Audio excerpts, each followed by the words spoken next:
CG board कक्षा 10वीं के विद्यार्थियों को वार्षिक पेपर के लिए अति महत्वपूर्ण प्रश्न बताने वाला हूं। तो इन प्रश्नों को आपको पढ़ के वार्षिक पेपर में जाना है, क्योंकि यही सभी प्रश्न जो बताऊंगा वहीं से प्रश्न आपको देखने को मिलेगा और कहीं से नहीं मिलेगा। तो इसलिए आपको इसे अच्छे से तैयार कर लेना है। और पूरा का पूरा टॉपिक मैंने कंप्लीट कर दिया है गणित वाला, क्योंकि ये लास्ट अध्याय है। तो अध्याय 16 है, इसके बाद और कोई अध्याय नहीं बचा है और न ही कोई आईएमपी प्रश्न बचा है। ठीक है, जो मॉडल पेपर आएगा उसको भी मैं आपको दे दूंगा मॉडल पेपर। ठीक है, अभी मॉडल पेपर नहीं आया है, इसलिए अभी थोड़ा रुक जाओ। जैसे ही मॉडल पेपर जारी होगा, जनवरी या फरवरी के आसपास जारी होगा, लास्ट में ना, तो जनवरी के लास्ट में हो सकता है जारी होने वाला है, तब मैं आप लोगों को मॉडल पेपर दे दूंगा। देख लेना कि आप लोगों की तैयारी कितनी हुई है। और जो मैं बताया हूँ वो मॉडल पेपर में देखना, हर एक प्रश्न रहेगा, हर एक प्रश्न। इसलिए जब मॉडल पेपर आएगा तो मैं आपको दिखा दूंगा। तो अभी जो बताया जा रहा है उसकी आप अभी अच्छे से तैयारी कर लो। अगर अभी से आप तैयारी कर लोगे तो हो सकता है प्री बोर्ड भी हो, तो प्री बोर्ड में भी यहीं से प्रश्न आएगा और कहीं से नहीं आएगा। ठीक है, तो चलो तैयारी करके रखना। मैं आपको बताता हूँ, सोल्यूशन भी दिखाता हूँ और इसको थोड़ा समझाता भी हूँ आप लोगों को। ठीक है, तो चलो स्टार्ट करते हैं। तो देखो, निम्नलिखित आंकड़ों की माध्यिका ज्ञात कीजिए। माध्यिका ज्ञात करना है। संख्या क्या है? 25, 23, 45, 40 और यहाँ पे 42, 38 और 32 दिया हुआ है। ठीक है, कितने संख्या है ये गिन लेते हैं। 1 2 3 4 5 6 7, 7 है। तो इसे हम क्या कहते हैं? नंबर कहते हैं ना। तो नंबर मतलब संख्याओं, संख्या कितने हैं? 7 है। तो 7 है तो n का मान कितना रखेंगे? 7 रखेंगे। अब इसका एक सूत्र आता है, सूत्र क्या लगाएंगे? माध्यिका बराबर n+1/2 और वापद, ये सूत्र है। ठीक है, सूत्र किसके लिए? विषम। ये 7 जो है ये सम है कि विषम है? विषम संख्या है। तो विषम संख्या का सूत्र ये होता है, सम के लिए अलग होता है, विषम के लिए अलग होता है। तो अभी जो नंबर है वो कितना है? 7 है, मतलब ये विषम संख्या है। तो क्या करेंगे? 7 + 1 कर देंगे। ठीक है, जैसे यहाँ पे 7 रखेंगे, 7 + 1 हो जाएगा। तो मतलब n+1, तो 7 + 1 8, और 8 को ये करेंगे तो कितना होगा? 4 होगा ना। तो चौथा पद देखते हैं, चौथा पद में कौन सा मान है? तो देख सकते हो, इसे क्रम से देखना है ना। सबसे छोटा कौन है? 23। इससे बड़ा कौन सा है? 25। इससे बड़ा 32। 32 से बड़ा 38। तो 38 क्या होगा? चौथा में होगा ना। क्रम से पहले इसे लिखना है आपको, जैसे यहाँ पे क्रम से लिखा गया है। तो क्रम से लिखने के बाद देखो, पहला, दूसरा, तीसरा और चौथा। चौथा में क्या होना आ रहा है? 38 आ रहा है। तो उत्तर क्या होगा? 38। समझ गए माध्यिका निकालना? चलो और प्रश्न होगा तो और दिखाता हूं मैं आपको। यहाँ पे देखो, निम्नलिखित आंकड़ों की माध्यिका ज्ञात कीजिए कह रहे हैं, यहाँ भी ज्ञात करना है। ठीक है, अब इसका हल कैसे होगा? तो यहाँ पे देख सकते हो, यहाँ पे ये जो दो संख्या इसको मैंने जोड़ा है। ठीक है, ये पहले नहीं था, तो इसको जोड़ दिया 100 और 115। फिलहाल जो आईएमपी सूची जो जारी हुआ है उसमें ये प्रश्न है, ना कि ये वाला। ठीक है, 100 और 115 यूज हो रहा है, लेकिन इसे मैंने जोड़ा है। लेकिन सॉल्यूशन क्या होगा? सेम टू सेम रहेगा। क्या करना है? सबसे पहले क्रम से इसे लिख लो। सबसे छोटे को पहले लिखो, उससे बड़ा, फिर उससे बड़ा, उससे बड़ा, सबसे बड़ा, इस तरह से। ठीक है, 100 और 115 को बाद में आप लोग जोड़ के बनाना। कितने पद हो जाएंगे? अभी पदों की संख्या कितनी है? 1 2 4 5 6 7। तो n का मान 7 हो गया। जब 2 जोड़ दोगे तो कितना हो जाएगा? 9 हो जाएगा ना। तो 9 वाला आप लोग खुद बना के देखना। अभी 7 वाला सीख लो। फिर n+1/2, ये सूत्र है। n का मान 7 1 8, तो ये हो जाएगा 8, और ये नीचे में कितना है? 2। तो कौन सा पद है? चौथा पद। और चौथा पद देख लेते हैं, पहला, दूसरा, तीसरा, चौथा क्या है? 115। तो मान कितना आ गया? 115। कितना आसान था। इसी तरह से सेम टू सेम ये भी बनेगा, देख लो। ठीक है, ये भी है, 7 पद है, सेम टू सेम हल होगा। और यहाँ भी क्या है? चौथा पद, मतलब 1 2 3 4, यही आएगा 21। देख लो, 21 आ गया। समझ में आ गया? ठीक है, तो अब आप लोग सीख गए माध्यिका निकालना। अभी तो मैंने विषम वाला बताया ना, अगर सम वाला आएगा तो फिर कैसे बनाओगे? तो चलो बाद में बताऊंगा, अगर इससे रिलेटेड प्रश्न होगा तब बताऊंगा, नहीं होगा तो कोई मतलब नहीं बताने का। चौथा देखते हैं। चौथा, यहाँ पे ये प्रश्न देख लेते हैं। ये प्रश्न नहीं है, प्रश्न जो है वो 4 7 8 9 दिया हुआ था। ठीक है, तो चलो इसको कैसे हल करोगे? यहाँ पे समांतर माध्य ज्ञात करने के लिए कहा है, तो देख लेते हैं। ये 1 2 3 4 5 6 7 8, ये जो जितने संख्या है ना, इन सभी को जोड़ देना है, आठों संख्या को। 5 6 11 11 7, इस तरह सबको जोड़ो। सबको जोड़ेंगे तो क्या प्राप्त हो जाएगा? समांतर, मतलब सबको जोड़ेंगे सिग्मा एक्स का मान प्राप्त हो जाएगा हमें। तो देखो क्या करोगे, समांतर माध्य जब भी निकालते हैं ना, तो समांतर माध्य में ये सभी संख्याओं को जोड़ते हैं, और जितने संख्या है उनको गिन लेते हैं। कितने संख्या? 1 2 3 4 5 6 7 8, 8 तो 8 से भाग दे देंगे। ठीक है, तो ये जोड़ते हैं तो 68 आ गया, 68 को 8 से भाग देंगे, कितना आ गया? 8.5 आ गया। समझ में आया? ये समझ में नहीं आया होगा तो इससे समझते हैं। इन सभी संख्याओं को जोड़ दो। ये सूत्र है, समांतर माध्य का सूत्र है, एक्स ऊपर बार लगे बराबर सिग्मा एक्स अपान एन। ठीक है, हमारा मेन काम तो ये है इन सभी को जोड़ना। जोड़ेंगे तो कितना आएगा, 108 आएगा। 1 2 3 4 5 6 7 8, 8 से क्या कर देंगे, भाग कर देंगे। कितना आएगा, 13.5 आ जाएगा। ठीक, आगे देखते हैं। अब ये प्रश्न तो आपसे बन ही जाएगा, क्योंकि अभी जो मैंने आपको प्रश्न बताया, ठीक है, सेम टू सेम ये भी, इसका भी सोल्यूशन है। तो अब ये प्रश्न आपसे बन जाएगा, इनका भी समांतर माध्य निकालना है। क्या करना है, इन सभी संख्याओं को जोड़ देना है। कितने संख्या है, 8 संख्या है, 8 से भाग कर दो, बन गया। अगर इसके अलावा 2-3 संख्या और जोड़ दूं तो अब आपसे बन जाएगा, बिल्कुल बन जाना चाहिए। बहुत आसान था। 7वां प्रश्न देखो। 7वां प्रश्न है, प्रथम 10 सम संख्याएं कौन सी है, इनका औसत ज्ञात कीजिए। इनका औसत ज्ञात करना है। तो जैसे कि देखो यहाँ पे पहली 10 सम संख्या है ना, तो 1 2 3 4 5 6 7 8 9 10, 10 तक है। और 2 से लेके 2 के पहाड़ा पढ़ो तो 20 तक जाएगा, क्योंकि सम संख्या बोला है। तो प्रथम सम संख्या 2 और अंतिम जो 10वां सम संख्या क्या है, 20 है। ठीक है, तो 2 का पहाड़ा पढ़ दो, ये सभी क्या है, सम संख्या है। अब सम संख्याओं का जोड़ बताना है, औसत बताना है। ठीक है, तो ये वही है समांतर माध्य, और कुछ नहीं है। औसत कह दिया है तो आप लोग कंफ्यूज मत होना, समांतर माध्य ही ये भी। इन सभी संख्याओं को क्या कर देना है, आपको जोड़ देना है। ठीक है, जोड़ दो तो इन सभी का जोड़ कितना होगा, 110। ठीक है, 110, और जो संख्या है वो कितना है, वो है टोटल 10 है। तो न 10 है तो 10 से क्या कर दोगे, भाग दे दो। कितना आ जाएगा, 11 आ जाएगा। चलो आगे देखते हैं। ये प्रश्न नहीं आएगा 8वां, नहीं 9वां आएगा, इसकी तैयारी करने की आपकी आवश्यकता नहीं है। ठीक है, अब मैं आपको आगे दिखाता हूँ, जो आने वाले हैं उसी की आपको तैयारी करना है। 1 मिनट। ठीक है, ठीक, अब देखो 10वां प्रश्न। यहाँ पे जो प्रश्न है ना, 10वां जो है, इस बार जो प्रश्न आएगा वो 9 नहीं रहेगा, 6 रहेगा। ठीक है, 6, लेकिन मैं अभी आपको समझाऊंगा 9 से। 6 से आप लोग खुद बना लेना, बहुत आसान रहेगा। मैं जैसे समझाऊंगा आपको समझ में आ जाएगा। देखो कैसे सॉल्व करना है। तो प्रथम 9 प्राकृतिक संख्याओं का औसत ज्ञात कीजिए, कह रहे हैं 9 प्राकृतिक संख्या। ठीक है, प्राकृतिक संख्या मतलब 1 से शुरू होकर टोटल 9 तक जाना है। अगर 6 कहता तो 6 तक जाते। ठीक है, 6 तक। तो यहाँ पे अभी मैं 9 वाला बता रहा हूँ, तो 9 तक जाएंगे और 9 को क्या कर देना है, जोड़ देना। औसत का मतलब और समांतर माध्य एक ही समझना, अलग अलग नहीं है। ठीक है, कई बार औसत दिया रहता है, कई बार समांतर माध्य दिया रहता है। तो आपको क्या करना है, इन सभी को जोड़ देना है। और जोड़ेंगे तो संख्या कितने हैं, 1 से लेकर 9 तक, मतलब 9 से भाग दे देंगे तो 45 हो जाएगा इन सभी का योग। और भाग कितने करेंगे, 9 से, तो 5 आ जाएगा। आसान है। अगर 6 से करोगे तो ये 6 तक के आपको जोड़ना है। 6 6 12, 6 3 18, और 3 कितना हो गया, 21 हो जाता। 21 और 6 डिवाइड कर दो। ठीक है, जो दशमलव में आएगा वो उसका आंसर होता। ठीक है, समझ में आ रहा है। ठीक है, इस साल का जो प्रश्न रहेगा वो 6 से ही रहेगा। बस मैं आपको समझा रहा हूँ, 9 से मान बदल जाए तो बनाना कैसे है। ठीक है, फिर क्या कहे, सम संख्याओं का औसत कह रहा है, 9 सम संख्या। अब 9 सम संख्या कहाँ तक जाएगा, 18 तक ना। सिर्फ सम को लेना है, 2 4 6 8 से लेकर 9 तक के जाएंगे 18। तो ये 18 तक गया। इन सभी संख्याओं को क्या कर देंगे, जोड़ देंगे। तो जोड़ेंगे तो 90 होगा। और संख्या कितने, 9 है ना, तो 9 से भाग दे दो। कितना आ जाएगा, 10 आ जाएगा। आंसर मिल गया आपको। चलो इसी तरह से देखो, ये विषम संख्या, इस बार सम के जगह में क्या है, विषम। और 6 वाला जो है इस बार आने वाले हैं प्रश्न में। ठीक है, 2 नंबर के प्रश्न आएगा तो 6 वाला आएगा। तो इसको कैसे बनाओगे, तो देखो 1 3 5 7 9 11 13 15 17 दिया हुआ है, ये सभी विषम है। और इन सभी को जोड़ेंगे, 9 से भाग दे देंगे, कितना आ जाएगा, 81। और 9 से भाग देने पर 9 प्राप्त होगा। और है क्या, 2 नंबर वाले, हाँ 2 नंबर वाले और प्रश्न। जैसे कि यहाँ पे देखो, ऊपर में मैंने लिख दिया बहुलक है, ये बहुलक ज्ञात कीजिए। बहुलक का मतलब मैं आपको बता देता हूँ। देखो ये संख्या रहेगा, मान लो बहुलक में। ठीक है, बहुलक ज्ञात करने के लिए आएगा। तो बहुलक का मतलब आप जानते हो, नहीं जानते हो ना। बहुलक का मतलब जो सबसे अधिक बार आता है उसे हम बहुलक कहते हैं। देखो सबसे अधिक बार कौन सा संख्या है, 56। एक बार आया 39, एक बार 1 और 2 और 3, 3 बार आया है।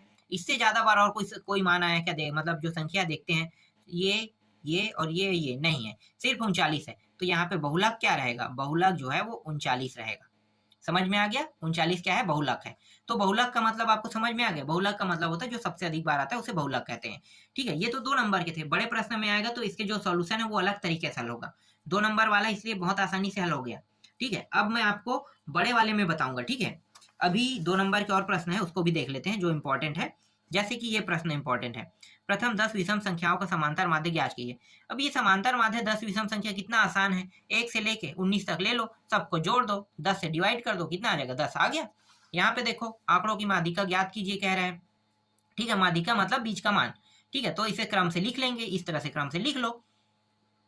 कितने नंबर है, 7 नंबर, 7 से डिवाइड कर देंगे, मतलब 7 और 1 8, 8 5 2, 2 से डिवाइड कर दिए तो 4 आ जाएगा। चौथा पद क्या है, 22वां, देख लो, ये रहा, कितना आसान था।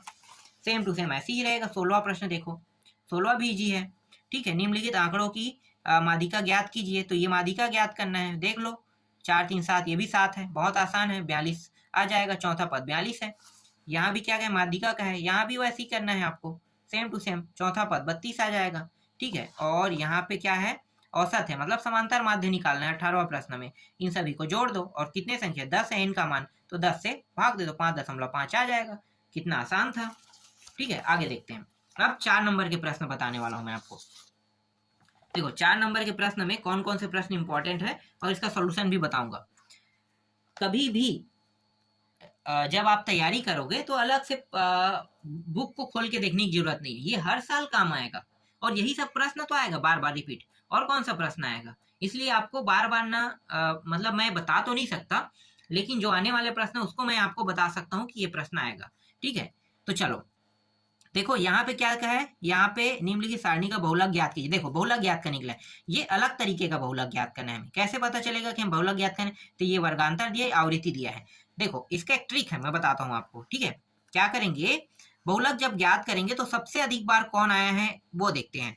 तो 16 बार 20 से 30 वाला आया 20 से 30, तो 20 से 30 और 16 को क्या कर देते हैं, निकाल देते हैं। देखो तो ये क्या कहलाएगा, ये हमारा बहुलक का वर्ग कहलाएगा, वर्गांतर मतलब ये वर्ग। तो देखो 20 और 30 मैंने अलग कर दिया इसे, ठीक है। ये आवृत्ति में सबसे अधिक बार आया, 20 और 30 वाला जो मान है इसके अंदर हो सकता था 21 22 23 24 25 कोई भी मान हो, लेकिन 20 से 30 के बीच में आने वाले जितने मान है उसको हमने ले लिया। तो 16 मान जो है वो 20 से 30 के बीच में था, तो इसे हम क्या कहते हैं, सर्वाधिक बार आने वाली आवृत्ति कहते हैं, ठीक है। यही बहुलक डिसाइड करेगा। देखो कैसे, 20 और 30 क्या है, वर्ग, बहुलक वर्ग है, ठीक है। अब यहाँ पे L का मान निकाल लेते हैं, F का मान, F1 F2 H, ये 5 मान हमें निकालना है। जब भी हम बहुलक ज्ञात करेंगे तो हमें 5 मान निकालना है, ठीक है। सबसे पहले हम L का मान निकालते हैं। L का मान ये आगे के जो 20 है ना उसे हम कहते हैं L कहते हैं, याद रखना, ठीक है। क्यों, क्योंकि ये सबसे अधिक बार आने वाला मान क्या है, 16 है। तो 16 के आगे में जो मतलब जो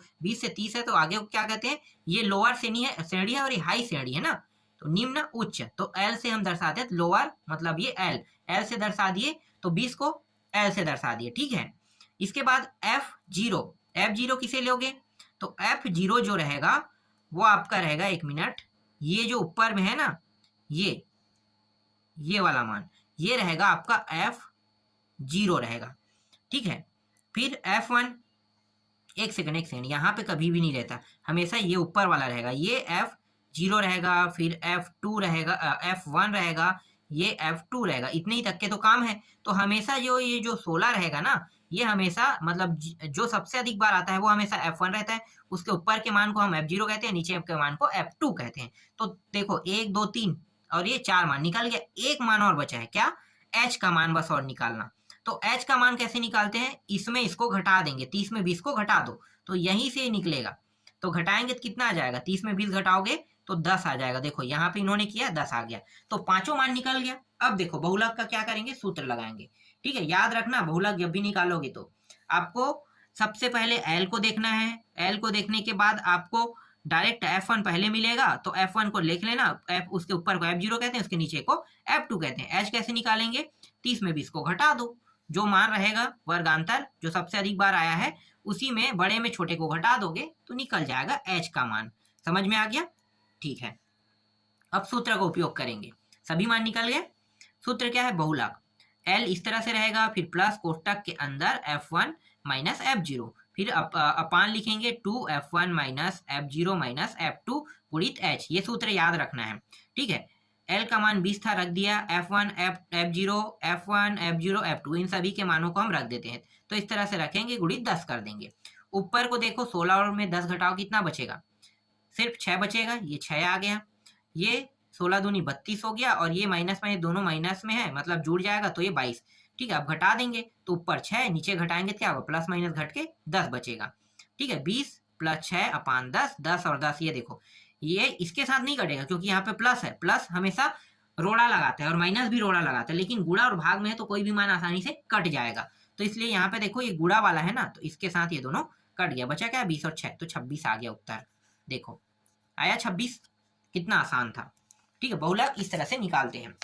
चलो और देखते हैं, और प्रश्न होगा तो बहुलक से होगा, लेकिन अभी जो टाइप है वो थोड़ा दूसरा टाइप है, देख लेते हैं क्या कह रहा है। 35 साक्षरता दर है, ठीक है, के आंकड़े दिए गए, इन आंकड़ों के माध्य ज्ञात किए। माध्य ज्ञात करना है इसमें, ठीक है, वही माध्य जो बीच का मान होता है। ठीक है, कैसे निकालोगे, तो देखो यहाँ पे ये सब दिया है। ठीक है, अब मैं क्या करूंगा, जब भी मैं माध्य निकालूंगा तो माध्य निकालने का जो तरीका है वो थोड़ा सा अलग है। सबसे पहले क्या करेंगे, बारंबारता सारणी करेंगे। तो ये जो 3 है ना, पहले इसको रखेंगे, बारंबारता निकालेंगे 3, फिर 3 और 10 को जोड़ेंगे, कितना हो जाएगा दूसरा अंक। देखो 3 पहले रखेंगे, चलो मैं आपको यहाँ पे दिखाता हूँ। ठीक है, ये 45, देखो यहाँ पे 45, 55, 55, 60 ये सब है। ठीक है, ये बारंबारता सारणी शहरों की संख्या को हम कहते हैं। ठीक है, तो ये 3, 10, 11, 8 और ये सब के सब लिख लो। ठीक है, अब यहाँ पे देखो ये है यहाँ पे माध्य निकालना है ना, तो माध्य देखो इन दोनों के बीच में मान कितना है, ये 45 है और 50 है, दोनों को पहले जोड़ दो।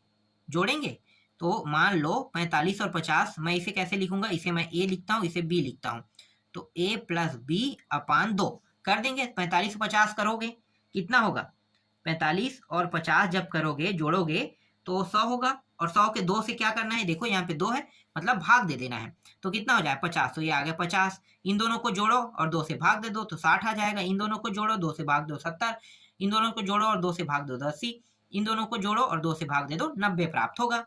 अब इनको गुणा कर देंगे, x और f, देखो तभी तो f गुणित x होगा ना, तो इन दोनों को गुणा करेंगे तो ये सब मान निकल जाएंगे। ठीक है, और ये जो कुल मान है इसे हम किसे दें, सिग्मा f बराबर 35 से दर्शाएंगे। इसी तरह से ये जो मान है सिग्मा एफ एक्स बराबर 24, 30 आ जाएगा। ठीक है, इन सभी के योग।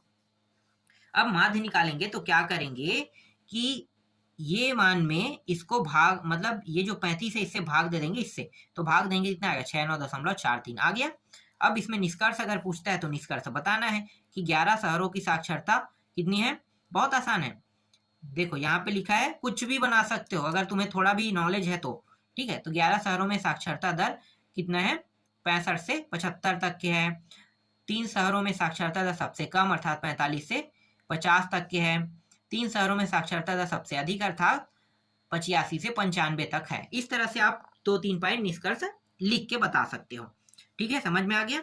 चलो अभी हमने 2 टाइप प्रश्न सीखा ना, अब यहाँ पे देखो क्या निकालना है, यहाँ भी माध्य निकालना है कह रहा है। देख लो प्रश्न दिखाता हूं मैं, माध्य निकालना है, सेम टू सेम अभी करेंगे जैसे किया तो वैसे ही। क्या करोगे, इन दोनों को जोड़ दोगे और जोड़ने के बाद कितने से डिवाइड कर दोगे, जोड़ने के बाद 2 से डिवाइड, तो कितना आ जाएगा, ये 20 हो जाएगा, 2 से करोगे 10, फिर इन दोनों को जोड़ दो तो 30, 10, 40, 40 को 2 से करोगे कितना आएगा 20, तो देखो 10, 20, 30। ठीक है, इसी तरह से इन दोनों को जोड़ो फिर इतना, फिर इन दोनों को गुणा कर दो तो ये मान प्राप्त हो जाएगा। अब देखते हैं बारंबारता को, टोटल मान समझ में आ गया है, आ गया तो कोई दिक्कत नहीं। देखो यहाँ पे सिग्मा एफ एक्स हो गया, और यहाँ पे सिग्मा एफ एक्स ये है। ये जो 80 है, 80 से हम इसको भाग दे देंगे, कितना आ जाएगा, इतना आ जाएगा। ठीक है, इसके निष्कर्ष आप इस तरह से निकाल सकते हैं, निष्कर्ष को बताने की जरूरत नहीं है, आसानी से बना सकते हो। ठीक है, चलो इस बार के प्रश्न में ये भी 4 नंबर में है। देखो नीचे दिए गए 36 ये प्रेक्षण दिया हुआ है। ठीक है, तो यहाँ पे क्या निकालना है, अज्ञात प्रेक्षण औसत। ठीक है, औसत 36 है, तो क्या निकालना है, चलो देखते हैं। तो औसत मान क्या, प्रेक्षणों का योग और प्रेक्षणों की संख्या, तो ये सभी क्या कर देंगे, ये और कुछ नहीं है, समांतर माध्य औसत ही है, ये औसत ही है, तो सभी को जोड़ दो और जितने संख्या उतने से भाग दे दो, तो भाग दे देंगे। तो देखो इन सभी को जोड़ेंगे तो 145 अपान प्लस एफ अपान 5। ठीक है, ये हो गया, और औसत का मान कितना था 36 था ना, तो यहाँ पे 36 रख देंगे। इस तरह से ये 5 से गुणा हो जाएगा, ये 45 इस पर आके एफ का मान कितना निकल जाएगा, 35 आ जाएगा। देखो बहुत आसान प्रश्न था। ठीक है, आगे देखते हैं। टाइप जैसे बदलता है ना, तो टाइप को मैं आपको बता रहा हूँ, सिखा रहा हूँ, ठीक है। यहाँ पे देख सकते हो 10 विद्यार्थियों की ऊंचाई निम्नलिखित है। तो यहाँ पे 10 विद्यार्थी है। अब इसमें क्या निकालना, माध्यिका। इतना आसान है, लेकिन इस बार ये सम में है, 10 बोला है, सम में है। तो अभी तक तो मैंने विषम वाला बताया है, सम वाले की सूत्र अलग रहेगा। तो आपको क्या करना है, सम वाले में ये वाला सूत्र उपयोग करना है। 1/2 कोष्टक के अंदर n+2 वा पद प्लस n/2 + 1 वा पद। देखो इस तरह से आपको सूत्र यूज करना है। n का मान 10, यहाँ भी n का मान 10, टोटल ये हल होते जाएगा। तो 5वां पद और 6वां पद दोनों के मान को रखो, तो ये क्या होगा, 227/2 113.5 इसका क्या हो जाएगा, उत्तर आ जाएगा। समझ में आ गया, इसका उत्तर 113.5 आ जाएगा। ठीक है, अब देखते हैं दीर्घोत्तरी। ये भी 4 नंबर के प्रश्न है। निम्न आंकड़ों का समांतर माध्य ज्ञात कीजिए। समांतर माध्य ज्ञात करना है, बहुत आसान है। ठीक है, चलो माध्यिका समांतर माध्य आपको समझ में आ रहा है ना। देखो यहाँ पे क्या करेंगे, यहाँ पे देखो कुछ भी ये मतलब यहाँ पे वर्गांतर नहीं दिया है, तो डायरेक्ट 30, 35, 38 इस तरह से दिया हुआ है। ठीक है, तो कुछ नहीं करना है, वर्गांतर आपको बनाना नहीं है, यहाँ पे दिया है। बस क्या करेंगे, इन दोनों का गुणा बस कर देंगे ऐसे प्रश्नों में। ठीक है, गुणा बस कर दो, तो 30 6 180, सभी में ऐसे ही गुणा करेंगे। तो देखो हमें जो चाहिए वो मिल गया। अब क्या करेंगे, 13 41 को 35 से भाग दे दो, तो संख्या क्या आ जाएगा, 38 31 आ जाएगा। आसान था। ठीक है, और फिर बहुलक। देखो बहुलक वाला फिर प्रश्न आ गया, तो बहुलक वाला मैं फिर आपको सिखा देता हूँ। देखो इस तरह से दिया हुआ है, तो सबसे अधिक बार कौन सा मान आया है, देखो 28 आया, तो ये क्या रहेगा, F1 रहेगा। आपको पता है ना ऊपर के मान क्या रहता है, F0 और ये F2। ठीक है, जो सबसे अधिक बार आता है उसे हमेशा F1 लिखना है। ठीक है, और ये आगे का मान क्या रहेगा, L, याद आ रहा है कुछ, L रहेगा। और H का मान कैसे निकालूंगा, 30 में 20 घटा दो तो कितना आएगा, 10। तो H का मान आ गया यहाँ पे 10। सभी मान निकल गए, पांचों, 1 2 3 4 5, 5 मान आ गया। ठीक है, अब क्या करेंगे, सूत्र में इन्हीं पांचों मानों को रखेंगे, और सूत्र हमारा क्या है, L प्लस, ये देखो ये सूत्र है। ठीक है, रख देते हैं मान को और हल बस करेंगे। जैसे ही हम हल करेंगे तो हमारा मान 16.87 आ जाएगा। समझ में आ गया। ठीक है, अब देखो एक और प्रश्न यहाँ पे माध्यिका से है। ठीक है, माध्यिका वाला है, तो यहाँ पे क्या करेंगे, माध्यिका में सबसे पहले तो आपको क्या निकालना है, आवृत्ति ना। ठीक है, तो चलो दिखाता हूं मैं इसको कैसे बनाओगे। देखो ये रहा संचयी आवृत्ति, 4 4 6 10 10 6 10, एक सेकेंड, 4 6 10 4 6 10 और 10 20, 4 6 10 और 7 27। ठीक है, इस तरह सभी को लेके चलना है। ठीक, या 27 के बाद देखो 30 और ये 32, समझ में आ गया। फिर n का मान कितना आ गया, 32। अब n का मान 32 आ गया, तो निकालोगे कैसे, तो इसका हल मैं दिखाता हूं आपको। देखो ये 16 हो जाएगा संचयी आवृत्ति। ठीक है, और ये आया कौन से था, सबसे अधिक बार, मतलब जो मान आया है, ये जो 16 है वो किसके अंदर में आएगा, तो 20 से 30 के अंदर आएगा ना, तो 20 से 30 आ जाएगा। तो देखो 20 और 30 के अंदर आ गया ये। अब यहाँ पे माध्यिका निकालो, L प्लस n/2 CF/FH, मानों को रख देते हैं। ठीक है, तो देखो मान को क्या क्या रखेंगे, निम्न सीमा 20 रहेगा, क्योंकि ये जो है 16 जो आ रहा है वो इसके अंदर आ रहा है।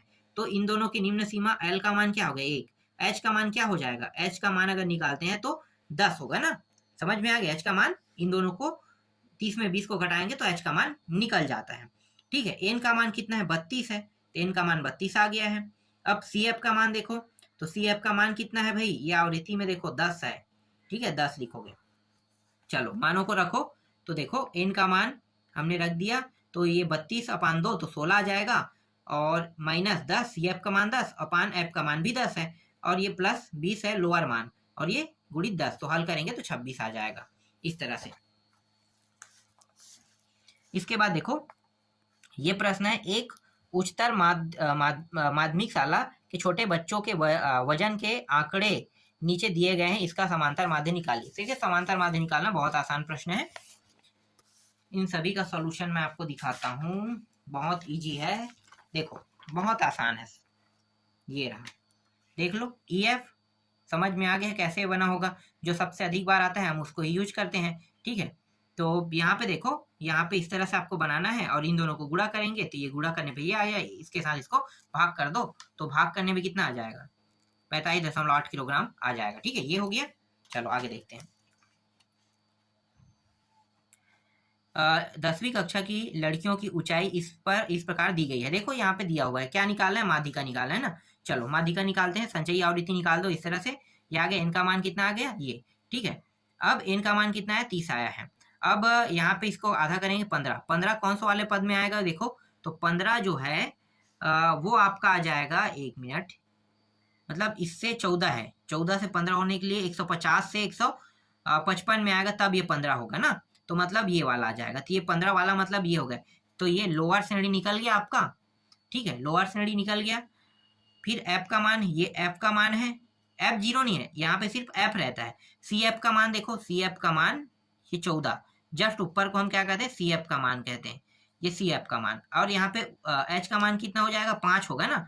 155 में कितना घटा देंगे, 50, तो एच का मान क्या निकल गया, 5 भी, ये भी निकल गया, ठीक है। तो सभी मान निकल गया। चलो अब क्या करेंगे, सूत्र में रख देंगे। तो सूत्र क्या है, देखो यहाँ पे ये रहा, n/2, n का मान कितना निकलेगा, n का मान जो है 30 है, 30 में 2 घटाओ कितना आएगा, 15, ये 15 आ गया। सी एफ का मान 14 बताया था मैंने, 150 ये, और ये एच का मान 5, हल करोगे तो इस तरह से ये मान प्राप्त हो जाएगा, ठीक है। चलो इसके बाद डायरेक्ट मैं आपको दिखाता हूँ 7वां प्रश्न। देख लो 7वां प्रश्न, और 7वां प्रश्न बनने का तरीका 6वां तक के दिया है। तो 6वां तो मैंने अभी तक बनाया भी नहीं है, कुछ नहीं है, वही प्रश्न है, संचयी आवृत्ति, देख लो सी एफ वाला। तो ये तो समझ गए है ना, कोई दिक्कत नहीं है। अगर समझ गए तो आपको सब, देखो संचयी आवृत्ति जब भी निकालते हो, मतलब ये प्रश्न जो है माध्यिका वाला है ना, तो माध्यिका वाले जब भी प्रश्न बनाओगे तो आपको एक चीज पता होना चाहिए। क्या पता होना चाहिए, देखो पता ये होना चाहिए कि जो n का मान है, जब हम इसे डिवाइड करेंगे, आधा करेंगे, तो कितना आ जाएगा, 42। अब 42 देखो कौन से ये वर्ग में आएगा, ठीक है, वर्ग देखना है। तो ये तो 37 है, तो 37 है मतलब ये छोटा है, तो 37 छोटा, इसलिए ये 20 से 30 में तो नहीं आएगा। इससे बड़ा कौन है, 6, 9, ठीक है, तो 6, 9 वाले में आएगा। तो यहाँ पे ये L का मान निकल जाएगा, कितना आ गया, 30। H का मान कितना आ जाएगा, 40 में 30 घटाओ तो 10, 2 मान निकल गया, आसान हो गया, ठीक है। इसके बाद क्या निकालोगे, F निकालोगे ना। तो F का मान क्या होगा, इसी वाले लाइन में ये F का मान बन जाता है, और ये जो ऊपर का जो मान है वो क्या बन जाता है, संचयी बारंबारता सी एफ का मान ये बन गया। देखो ये खुद कुछ नहीं हुआ, लेकिन हम पद इसको देख रहे हैं पूरा इसको, लेकिन संचयी बारंबारता क्या बन रहा है, ये बन रहा है, ठीक है। अब क्या करोगे, सूत्र में बस मान को रख दोगे, सूत्र आपको पता है, नहीं जानते तो मैं दिखा देता हूं। ये सूत्र है, बस मान रख दो, देख लो ये सूत्र है, यहाँ पे जैसे मान रखा वैसे रख दोगे, हल करोगे उत्तर आ जाएगा, ठीक है। 8वां दिखाता हूं अब मैं। अगर ये भी संचयी बारंबारता से होगा तो मैं प्रश्न को सॉल्व नहीं करूंगा, ठीक है। देखते हैं क्या है, बहुलक है, बहुलक भी मैंने बता दिया, तो क्या सॉल्व करना, आपको पता है सबसे अधिक बार ये आया, तो ये क्या होगा, F1, ये F0, ये F2, और ये इसके आगे को क्या कहते हैं, L, और H का मान क्या होगा, 50 में 40 घटा दो तो 10 आ गया, सब कुछ टेंशन नहीं है, सब निकल गया। बस सूत्र में बस अब मान रखना है, देखो L F1 ये सूत्र रखो, मान रख दो, सब हल हो जाएगा, ऐसे ही बन गया, कितना आसान था।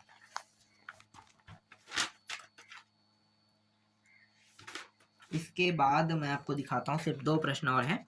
देखो ये वाला प्रश्न है, यहाँ पे ज्ञात क्या करना, बहुलक ज्ञात करना, भी जस्ट मैंने बहुलक बताया है। सबसे अधिक बार ये आया है तो क्या हो जाएगा, ये F1, ऊपर को F0, नीचे को F2, ये L का मान हो गया, और H का मान कितना होगा, 50, 150 में 100 घटा दोगे तो 50 आ जाएगा, निकल गया।